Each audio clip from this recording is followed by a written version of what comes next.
can know what I need to get on my final. Oh, yeah, grade it. How many questions can you not I spend? thought I got an 88 on that test. Did you grade it? I don't think I did I? No. How's Oh, that? that's so Yeah. exciting. Nuh-uh. I just want to know how much I need to grind over the next 2 days. A lot. Nothing What? else to do. When's our final? What do you have to do? An essay, For what? English, Okay. financial methods. No. Which is it just gonna be like 50 questions or is it like 300 questions?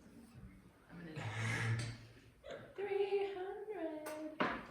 Like is it gonna take 2 hours or is it gonna take like? Oh, that one for the, no, that was just the class time. So it'll probably be 50, 60 questions. Like And they'll it's a probably normal grade. test. Yeah, a little bit more than normal test. Okay. I'll probably eliminate like most of most of it will just be multiple choice. So, yeah, it should be able to be accomplished in one class period. Okay, 19-2 graphs of rational functions. What does rational mean? Expressing the ratio. Yeah, ratio. I don't know it. And what's a ratio? Comparison of two quantities. How do we write ratios? Fraction. Fractions, there you go. So rational functions deal with fractions. This is not the functions they're talking about. This is not a rational function. Yes, there's a fraction, but that's not rational.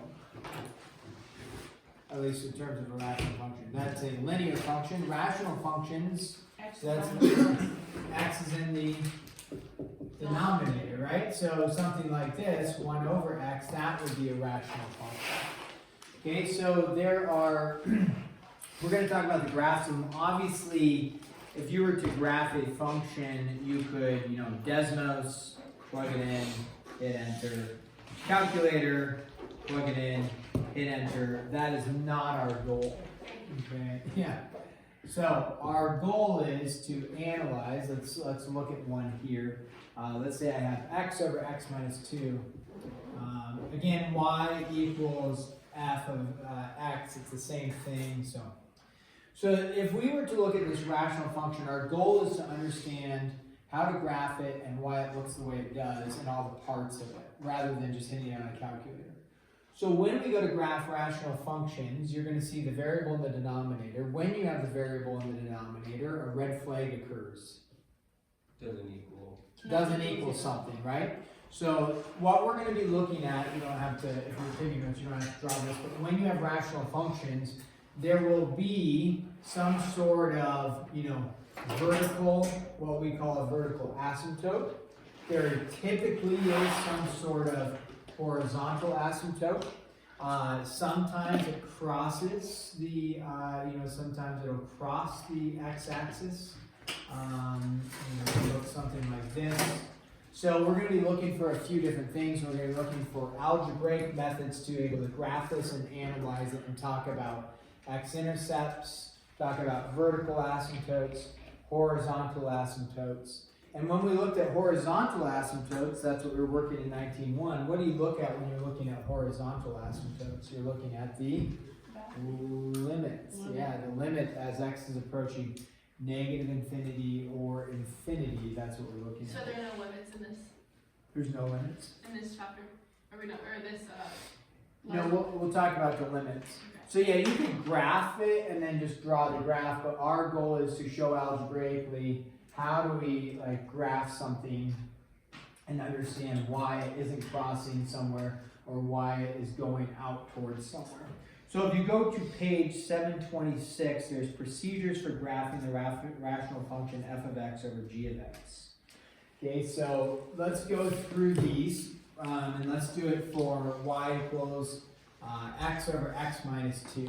So the techniques, look at technique 1, whatever, page 726. With a little bit of practice, it's not, you don't have to memorize a bunch of steps because it'll be fairly obvious. I'll write number 1 that says locate the zeros of f of x.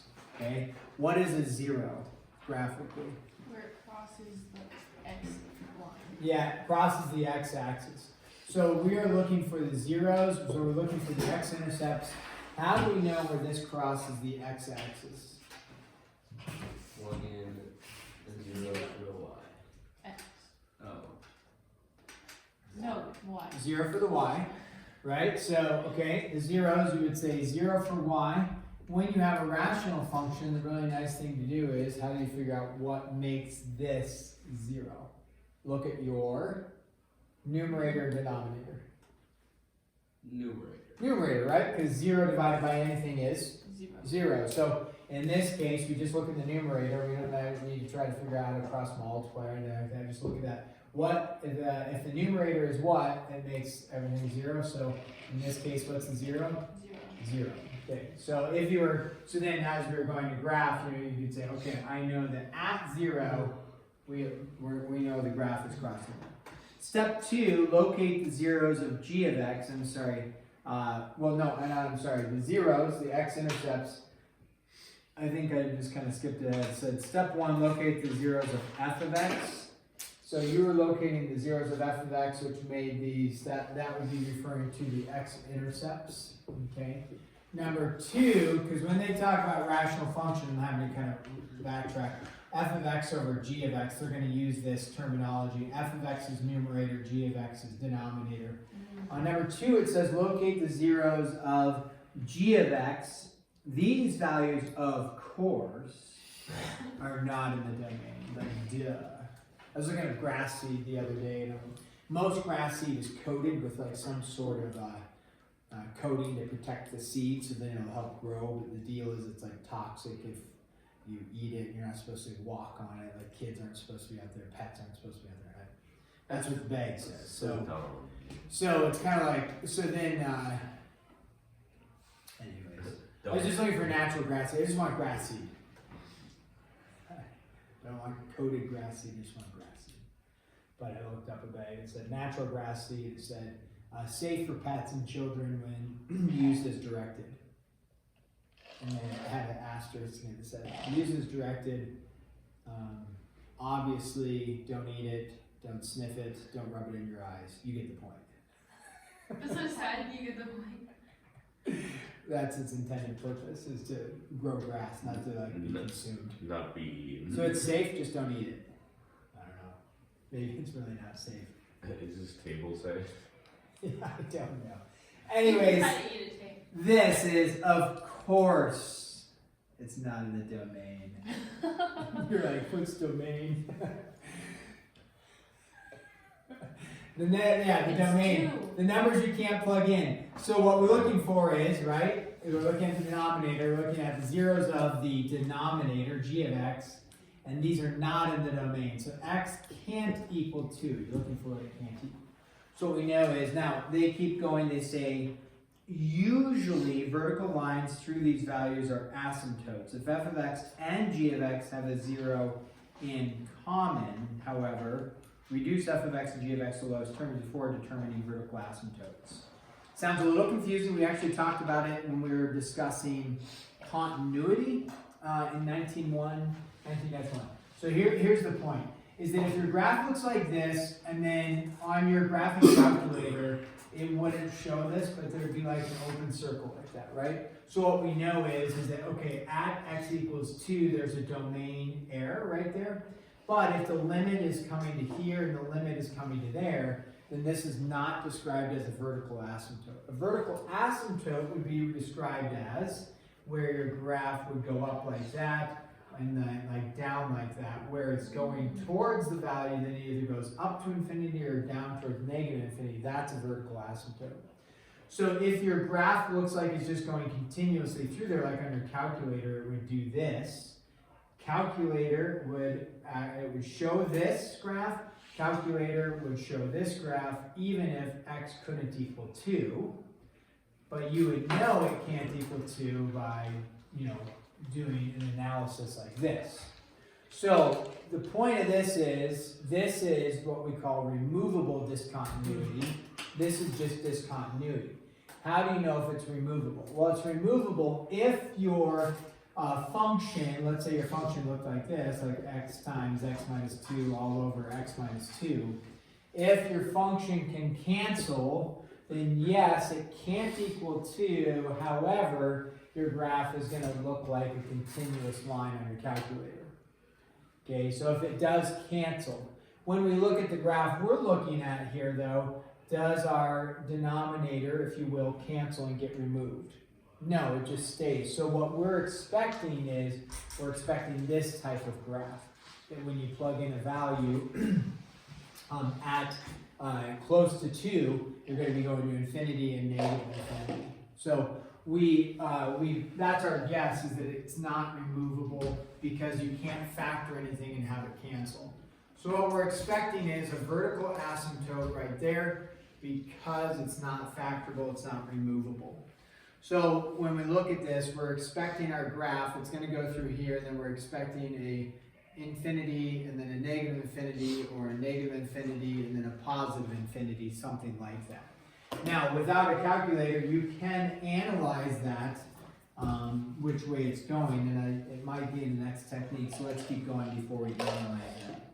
So if f of x and g of x have a 0 in common, which we don't have a 0 in common, because the 0 here is 0, the 0 in the denominator is 2, so there's nothing in common, okay, then we are assuming a vertical line, meaning a vertical asymptote, like right there, okay? So then, using the techniques of section 2-3, perform a sign analysis of f of x over g of x, which should be in lowest terms. Essentially, the sign changes at 0 of f of x or g of x unless the 0 is a double 0, in which case the sign remains the same. Again, this is longhand method. The goal of this, like if you take calculus and understanding what graphs look like is helpful, you can plug into your calculator, hit enter, and see it. But we're really trying to just analyze longhand what's going on. So when they say a sign analysis, all they're referring to is, they're referring to 0 and 2, and then we're wondering positive, negative, that question. That's all the sign analysis is. So we just plug in, if you have a domain restriction and or a domain restriction and a 0, we put those values on there. And then we're just going to figure out for our graph, like at 0, is it to the left or to the right? I'm sorry, is it above or is it below, is what we're looking at. So take 0, do a quick, you don't need a calculator, plug in -1. What are you going to end up with, a positive or a negative when you plug in -1? Positive. Positive, right? So you end up with a positive. Unless it's a double root, what do we fully expect it to do? We fully expect it to go through, right? So if this is positive, what do we fully expect this to be? Negative. Negative. And sure enough, if you plugged in, you know, 1, the number 1, you'd have 1 over negative, so it'd be a negative. Now here, what do we fully expect this to be? Positive, right? So, and sure enough, it would be positive. So what we know is we start at a positive, then we go through, okay? So, you know, you're like, what does the graph look like? Well, it's not going to be linear. You know, you could have all this going like this. That's possible. Doubtful that it does that, but it's possible. And then we know here, it's all positive after 2. So in which case, you know, what does the graph look like? And again, a vertical asymptote is going to represent that it's coming from here and then it's coming down away from that, right? That's what a vertical asymptote represents. So then we know that it won't go back negative, so my guess is it's going to go out like this. So that would be infinity is the limit? The limit, as x goes to infinity, the question is what is it going towards? The limit 0. probably is going to be 0, is my guess. But we'll analyze that. My guess also is this is not what's happening. It's probably got some sort of either asymptote, or it would just come up through like this and then just head off like that. Okay, so we did a sign analysis real quick. Again, we know this is a vertical asymptote, so we know it's going to be going down and up. And the way we know it's a vertical asymptote is the discontinuity was not removable. You couldn't factor it out. It didn't cancel, so we know we're dealing with this. So if x equals c is a vertical asymptote, x equals 2 is a vertical asymptote, then the graph will approach infinity as it nears the asymptote in a region where the values of the function are positive. So it's approaching infinity where the values are positive, and then the graph will approach negative infinity where the values are negative. There you go. So that's step 4, we already analyzed that for there. Then you can find non-vertical asymptotes considering the limit. So 4, we just determined already there for the steps. 5 is what is the limit as x approaches infinity of this function, and then what is equal to something, and then what is the limit as x approaches negative infinity of this same function. Okay, so let's look at this. Let's analyze how do we do limits. We've been working on this, right? Sometimes we found the limit as x approaches a specific value. Here we're just going infinity. So as x goes to infinity, what would we do here? What would be a step to finding the limit?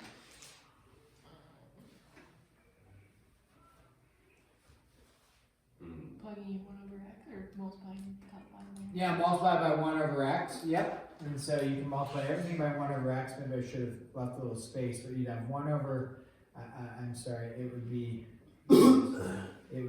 x over x, right? And then x over x minus 2 over x. I have to squish it in there. 1 minus 2 over x. So it's 1. So that actually goes to 1. So I said 0, but what is it actually? 1. So that was I mean, it was going towards something, but it's actually going to be towards 1, at least as it goes.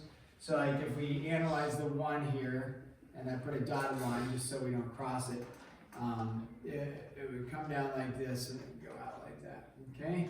So that's at 1. Now then, negative infinity, you're gonna do the same analysis. Let me erase this. You're gonna do the same analysis. It's gonna be 1 over 1 minus 2 over x, right? As the limit as x approaches negative infinity. Sometimes with the approaching negative infinity, you may end up with a negative value, or it changes something. Sometimes it doesn't change anything. So in this case, the 1 and the 1 have no bearing on the negative infinity, or the negative infinity has no bearing on those two. And here, 2 divided by infinity or negative infinity doesn't matter. It's going to 0, right? So it's not like, oh, the negative becomes a positive. It doesn't matter. It's going to 0. So in this case, what's the limit? 1. So what we would see then is that our graph is going to be coming up through here, and it doesn't keep going out to there. What it does is, if you extend this value of 1 out here, it looks like it'll come and then just go like this. Now, you could have, it could possibly do something where it actually goes like through and then comes back down. That is possible, because a vertical asymptote, like these are domain restrictions. Will it cross our domain restriction and then come back? No. Horizontal asymptotes, it's not a restriction, it's just what it goes to in the end. So there is a chance that it could go through and then circle back down, or work its way back. But an analysis of it and say, okay, as we go, will I ever go above, like looking at my graph, as I plug in values, like negative values, will I ever, will I ever go above 1 and then it comes back down? And you looked at the value up here, right, as you're plugging in negative values, so you plug in like a -1, and you're going to be over a -3. You plug in a -10, you're going to be over a -12. Plug in a -100, you're going to be over a -102. You always recognize the denominator is always going to be a little bit bigger, so it's never going to get above 1. So, and it's not too common. A lot of these graphs, it's not going to be very common for it to go above and come back down, but so that would be our graph. Now, if you go to graph this on your calculator and you check it, is this what you get? Yeah. So like if I put a problem like this on the test, I'm not going to say you can't use your calculator, because then I got to manage calculator, no calculator, But what I had stated, show algebraically, at least show this, show a sign analysis, which you could just, go off of there. Show me the limit process, how you got to 1 and -1, and then, show the vertical asymptote, you know, if it's a vertical asymptote, why it's a vertical asymptote. What's the step 4? Step 4 is just stating if you have a vertical asymptote and the values are positive over on this side, which we knew they were positive on the other side of 2, then step 4 just states it goes to positive infinity. Or if it's negative values, it goes to negative infinity. Yeah. That's all step 4 is. Yeah, right. So what would be an example for step 5 where the limit of infinity and negative infinity aren't the same? Do you know what I'm saying?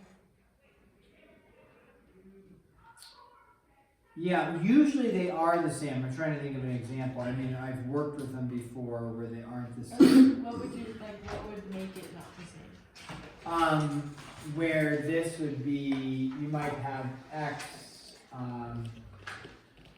in the, well, if x is in the numerator, like if you just had x over 3, the thing is that limit actually, as x goes to infinity, that, as it goes to infinity, it actually, this one goes to infinity. As it goes to negative infinity, it would go to negative infinity. But then it's actually like not considered a limit. It wouldn't be a horizontal asymptote. Okay. It's not going to be the same. So typically, your horizontal asymptotes are going to be the same. Okay. That's usually what we're going to see. Because it's driven by the fact that it'll be like 2 over an x value, which will be the same for positive and negative infinity. So I don't know, I mean, we might come across one that could be that way.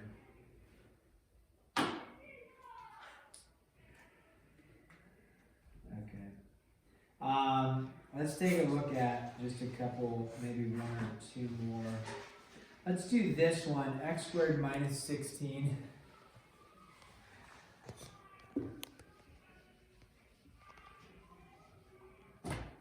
Beacon of excellence. X squared minus 16 over x squared minus 6x plus 8. Okay, so we're going to do this all long analysis and try to go through this pretty quick. So number 1, the first thing you want to do is find the zeros of the numerator and the denominator, recognizing the denominator is going to be domain restrictions, of course. So let's go with the zeros, our x-intercepts. We can start with that, our zeros slash x-intercepts. So that's going to be our numerator. X is going to be equal to what? Positive and negative 4, right? Yeah. Plus or minus 4. Okay, so we know that. And then our denominator, so our domain restrictions, they also, they call it the zeros of the denominator, which are not referring to the x-intercepts of the full function, but it is the zeros technically. What makes the value 0, meaning what can't x equal? 4 and 2. Okay, x can't equal 4 and 2. Okay. Now, how do we get that? Well, we could have, if we wanted to, we could have done this factoring. And the reason why seeing the factoring is valuable, x minus 4, right? X minus 2. The reason why it's valuable to see that is we would recognize that the x minus 4s are going to cancel. Now that doesn't get rid of the domain restriction. What it does do is tell us that our graph is going to look a little bit different. Meaning, if I can remove the discontinuity right there, that's going to be, like I erased, that's going to be something that your calculator shows this, but you really know what's happening is there's nothing there, but it's not going to be a vertical asymptote.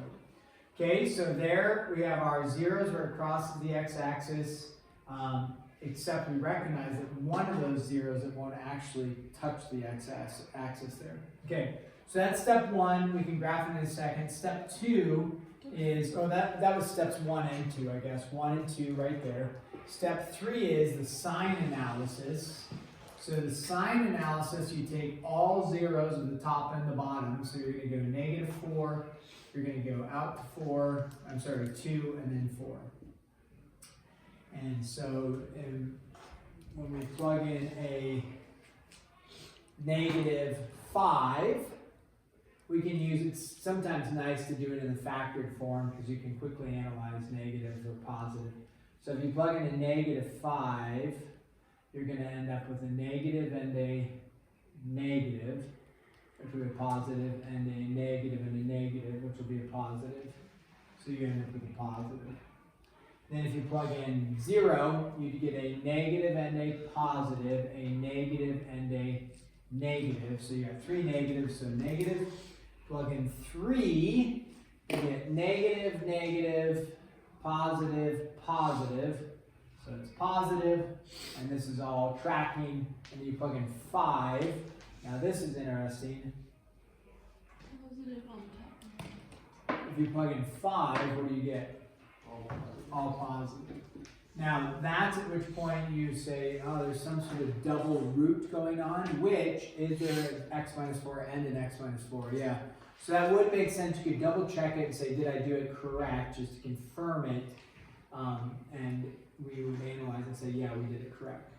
So what that tells us is, okay, so then our fourth step was if we have a vertical asymptote, it's going to go to infinity or negative infinity. So we'll start graphing it and do that. And then let's do the analysis of the limit. Okay, as let's just go, x goes to infinity for this limit. And when we go to do the limit of this, what's our way to do the limit as x goes to infinity?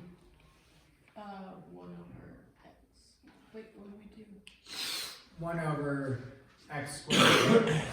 Because it's the largest, Oh, yeah. yep, largest power of x in the denominator. So 6x over x squared plus 8 over x squared. You know, and if you want to, you could shorten the steps on this.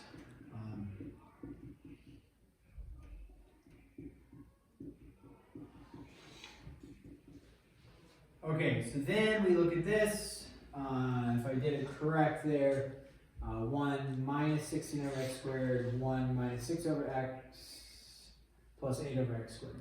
So as x goes to infinity, what do we end up with again? 1. Now if it goes to negative infinity, again, the denominators are driving everything, so it doesn't matter. It's just all going to 0. It doesn't matter if positive or negative 0, it's just 0. So that's not going to change anything. It's 1 across the board. Okay, so now we can go ahead and graph. Okay, and we say, okay, we got this going. We are going to, we know that at x equals, so let's do our -4, 1, 2, 3, 4, and +4, 1, 2, 3, 4. Now, at +4, we know it's going to be an open circle. Okay, then, and the reason why we know it's an open circle is because here. Then at 2, can't do it either, but that is going to be, it's going to look like this because it is not removable. So we're going to have something like this. So then we do a sign analysis, and then actually let's do this. So our horizontal asymptote at 1. So then we know at 1, we've got this horizontal asymptote going like this. Okay. And then The horizontal asymptote comes from infinity. looking at the limit. Yeah, because that's telling us, what is our graph doing as x goes to infinity? It's saying, hey, it's going to 1, and then, hey, it's going to 1, or, you know, could be up there possibly. So, and we don't have a domain thing, the horizontal or the vertical one on 4 because it's also a 0. It's, yeah, removable. We removed it by canceling it out, so it's factorable. So then we say, okay, it's positive to the left of -4, and then at -4, it goes to negative until you get to 2. So what that means is that our graph is probably going to look something like this. It's going to come down, go here, and then as it goes to 2, we're going to end up like that. Because at 4, it goes at negative form, sorry, it transitions into a negative, and then it's going to, that's step 4, it states if you have a vertical asymptote and your values are negative, it'll go to negative infinity. Now, 2 here is positive. So this is kind of like a parabola looking one. So then,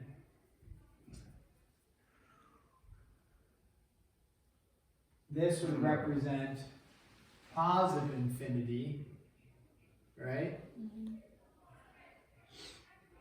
But then it would be Can we coming. touch 0? Or like touch the... Touch the thing and then go back and like Kind chill at the 1. Chill at the 1. Yes. So, if you plugged in, what is this, 1, 2, 3, what number do you actually get out for?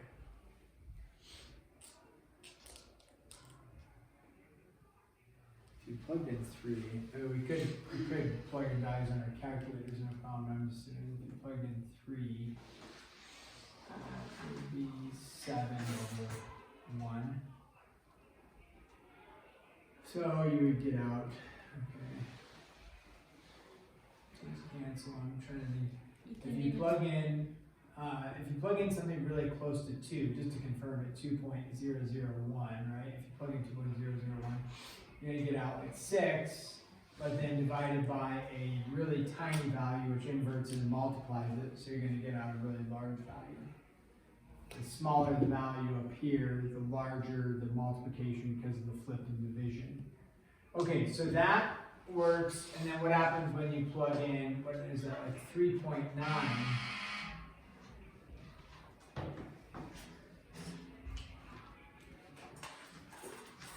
1, 2, 3, 3.99. So would it stay above the 1?